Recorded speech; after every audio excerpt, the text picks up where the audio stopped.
How's everybody doing? I hope everyone's having a good day. Hope everyone's doing well.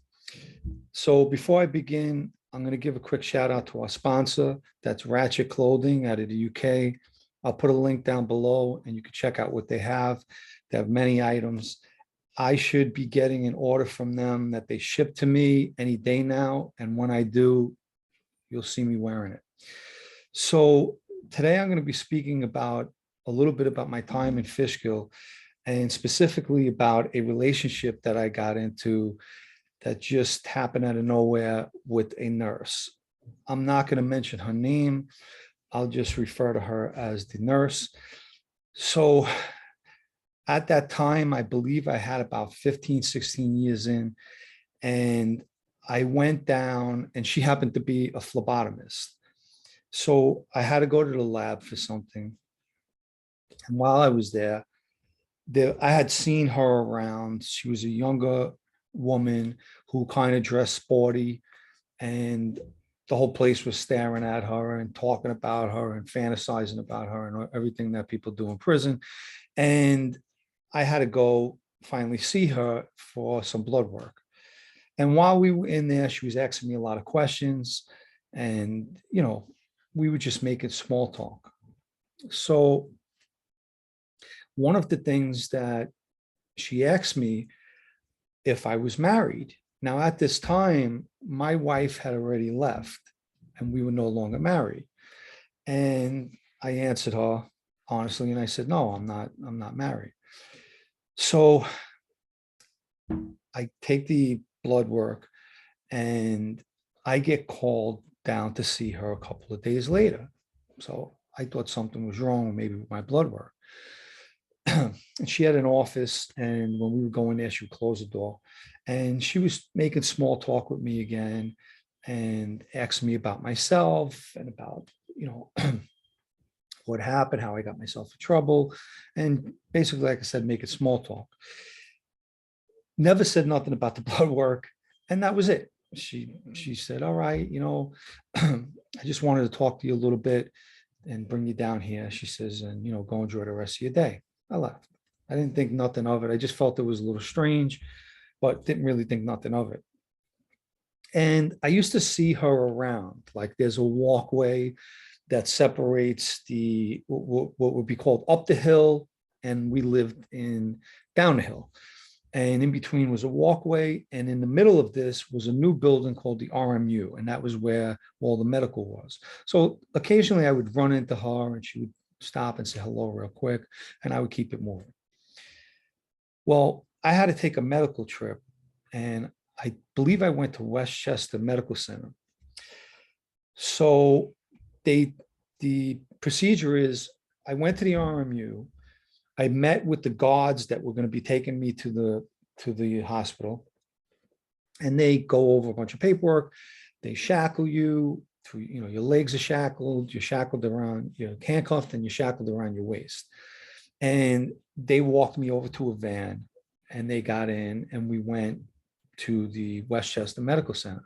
And then same procedure coming back, you would leave and get unshackled from the RMU and go back to your housing unit.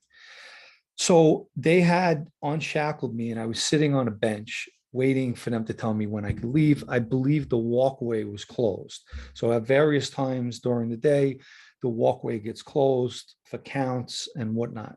And it might have been back, probably was in the middle of a count.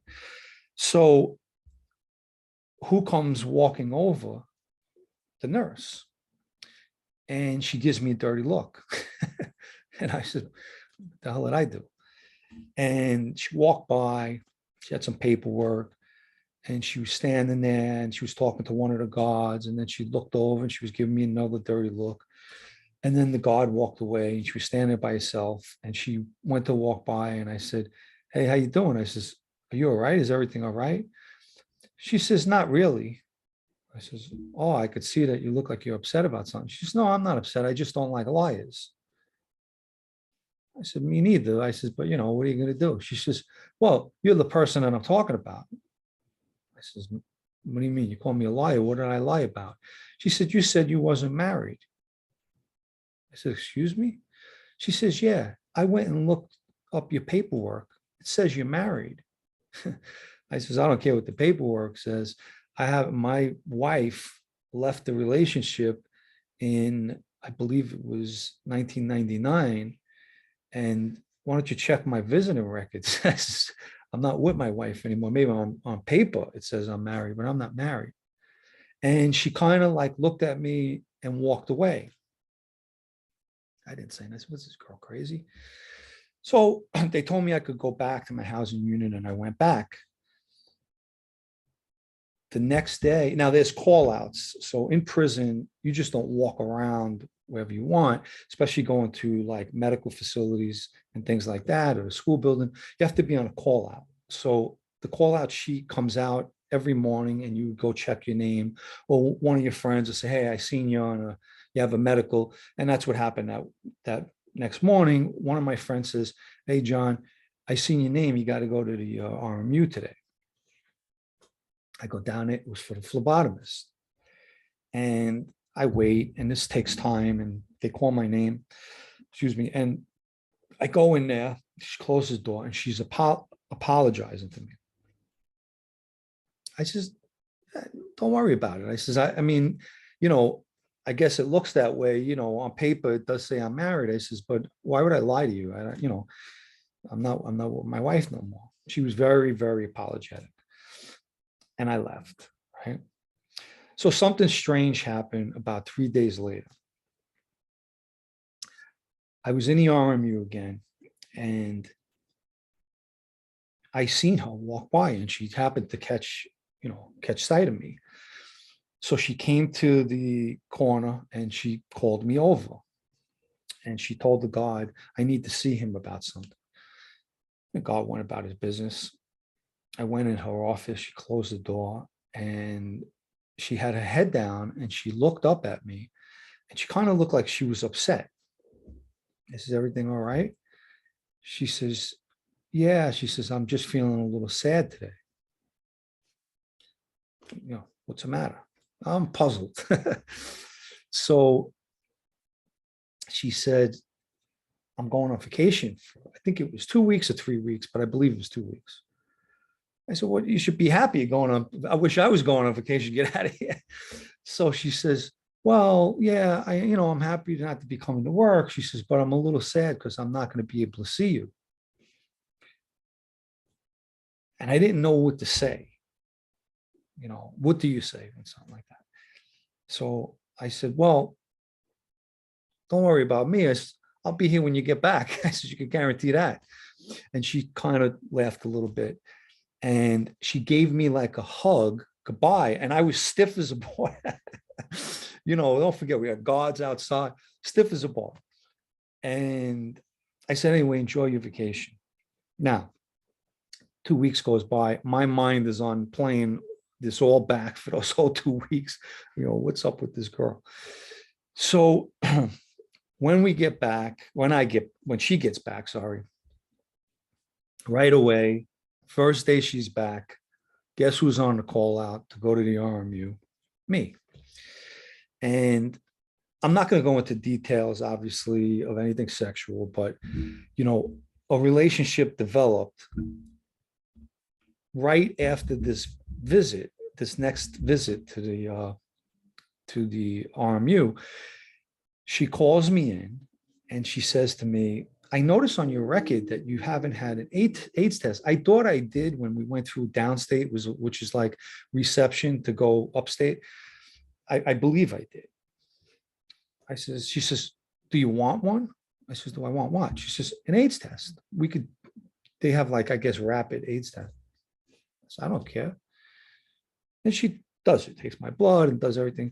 And she's sitting there talking to me, and I guess it's waiting for these results. And she did something, went out of the room, and she came back with paperwork. So she says, do you want your results? I said, yeah. She says, you don't look nervous. I said, I don't think I have any reason to be nervous. So she says, well, everything's good. I said, oh, good. I didn't realize, I guess I was a little stupid at that time. I didn't realize why she was making me take the AIDS test. I'm sure many of you know where I'm going with this. So as I said, I'm not going to go into details, but thereafter we had a relationship, and it was very difficult under the circumstances of where we were, and right behind these doors are guards walking around, and you really can't be in there, and God forbid somebody opens up the door. But anyway, disaster happens. One of the guards, I would say a lot of inmates, guards, and everything else, all had their eyes on this young woman and this nurse. But one in particular, he was always noticing, and always seeing him looking every time I was on a call out or she was talking to me. He's always watching, right? And she told me that he had asked her out a couple of times. She wasn't interested, obviously. Well, one day she calls me down on a weekend, on a Saturday, to go down there. And the guard that I'm talking about is working that Saturday. So when she got me in the office, I said to her, listen, I'm going to get out of here. I said, because I don't trust this guy. He's always looking, and what you told me, it's just better off. Let me, I'll see you during the week or something like that. So she agreed. And I went back out, and I have to wait. He's got to sign my pass, and I'm going to go walk on the walkway. So I started to walk on the walkway, and I heard footsteps running up behind me. It's her. She had a baseball hat with hair and a ponytail, and she had to go do something, and she ran up behind me. But when she ran up behind me, she put her arm under my arm, like to grab me, like kidding around. And I pulled my arm away because we have a gun tower and we have a guard booth right there. Well, unbeknown to me, and I don't think they've seen this, but the guard in the RMU, when he got suspicious, when he seen me leave and her leave after me, he called up, not the tower, he called up the booth and said, tell me if you see, I'm guessing right now, is she walking with this inmate or whatever? And she happened to be walking with me. Well, they brought this to a lieutenant. By the time I get to my unit to go put my pass in, there is a lieutenant who happened to be in my unit, and you got to go over to a board where your name is up and it had RMU, in the time, and I'm going to erase it. So I'm erasing it, but I'm listening to this lieutenant speak on the phone, and he turns around and says into the phone, actually, I'm on the unit now, which means my unit. I said, oh. And sure enough, he said, well, his name is off the board. Now, he don't know what I look like because I'm just standing off to the side. I already erased my name. I was talking to somebody, but I'm listening. And he, was talking. I went to my cell, and I knew that there was trouble. Now, she had given me pictures. I got rid of them. I did this all before. She had wrote me letters. I read them, ripped them up, and flushed them down the toilet, because this is how people get caught. This is what they look for. They want some kind of a proof that you have something going on with somebody. So sure enough, they start an investigation. All right. Now they go to her, and they don't come to me until a little while after, but I know something's going on, because the guards are buzzing, they're giving me looks. I could tell they pull me over and put me against the wall all the time, and they're searching me. So I know the heat is on, and I know this. And I send a message, and it was one person that I trusted enough to give her a message. And the message was, whatever you do not call me down there. And she sent a message back saying, I know, because they already called me in a couple of times, and they're questioning, and they're trying to put pressure on me. I didn't know what that meant. They basically, were trying to say that they wanted her to give me up, right? And give me up to save her job. They were telling her that she's going to lose her job. And I'm saying to myself, oh my God, I'm at the end of my bid, and I don't need this. And I was foolish to get in the middle of this, but men will be men. And what happens is that I go through my whole cell now, not anything to do with her, because I don't have anything that could be implicate us, that's hers or letters or pictures. I already got rid of that stuff. But anything which is called contraband, I start getting rid of things that I'm not allowed to have, whatever had in my cell, things you're not allowed to have, because I know they're coming. Sure enough, they come. Now, who came was someone from the IG's office, which is the Inspector General. Now, they're like internal affairs for correction. They investigate cops and staff, prison staff. So obviously they're investigating her. I'm in the investigation. So this woman calls me down after they're ripping my cell apart. I get called in the middle of them. I'm standing outside and they're going through my cell. I get called down to some office, and there's this black woman there. She introduces herself, says she's with the IG, and she wants to question me. So she starts, do I know so-and-so who was a nurse in the facility?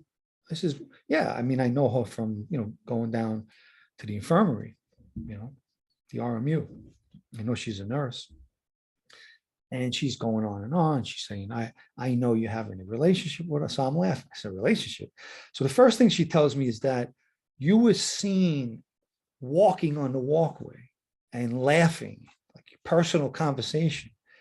I says, listen, she walked next to me. I turn around. I seen it was her. I know her from going, to the RMU for blood work and whatnot. Whatever we were talking about, I says, it was harmless. I said, I might have said something. She laughed. She went her way and I went my way. That was it. I mean, that's what this is about. You think that's a relation? She says, no, there's a lot more than that. She says, how you feeling? I'm feeling good. She says, you know why I'm asking? I said, no. She says, because you should be dead right now. I said, dead? She says, with the amount of blood that you had taken out of you, because I'm going to show you all these call outs in the last couple of months, how many times you went to the phlebotomist. So I says, listen, as you know, I just can't get up and say, hey, I'm going to the RMU today. I got to be on a call out. What am I supposed to do? Say, I'm not going? I'm on a call out. I go. It was an AIDS test, talking about blood work and whatnot. I don't know what to tell you, but that's not me to have a relationship with this woman. She works here. She's a nurse. They call me out. I go to the call out. So let's go. We're going to go back to your unit. So I'm walking with her, and I'm walking in front of her, and she's walking behind me. Black guy inmate comes walking up the walkway the opposite way, and he says, hey, Miss So-and-so. He knows her. And I think she used to be a correction officer in the beginning at Sing Sing. And you could tell they know each other, and they're going back and forth and they're laughing and all of that. So she says, all right, let's go. And we're walking. So I said, you better be careful. She says, what did you say to me? I said, no, I just wanted to tell you, be careful. She says, be careful about what? I says, they may think you're having a relationship with that inmate, that you're on the walkway talk. She says, keep it moving, Panisi. So we go up to our unit, and the guards are standing there. They don't look too happy. So she goes over to them, and I hear her say, you find anything? And they say, no. So she walks over to me. She says, you think you're slick. I says, I don't. I says, I think this is a misunderstanding. She says, but I'm going to tell you, I'm going to get you. She says, believe me, I'm going to get you. And I know what's going on, and I'm going to get you. You could go. And I go in my cell, but they've got the whole place ripped apart. I got to put it all back together. And then right away I'm looking to see if they're planting anything in there. And I go through the whole thing. Everybody's coming over. What's going on? Stay away right now, until they leave. And anyway, unfortunately, and let me tell you, this young woman wouldn't give in to them. And they put a lot of pressure on her, and they ultimately let her go. And she had to change her job. She had to leave that facility, and they put her somewhere else. And I never forgot that. And I never seen her again, but I did get the chance, and nothing came of it with me. Obviously they were not able to get me, and she wasn't able to get me, and that was it. And I felt bad that, the woman had to leave her job and all of that. And I was so grateful that she didn't give me up and she kept the mouth closed. And when I came home years ago, she had reached out when I first got out.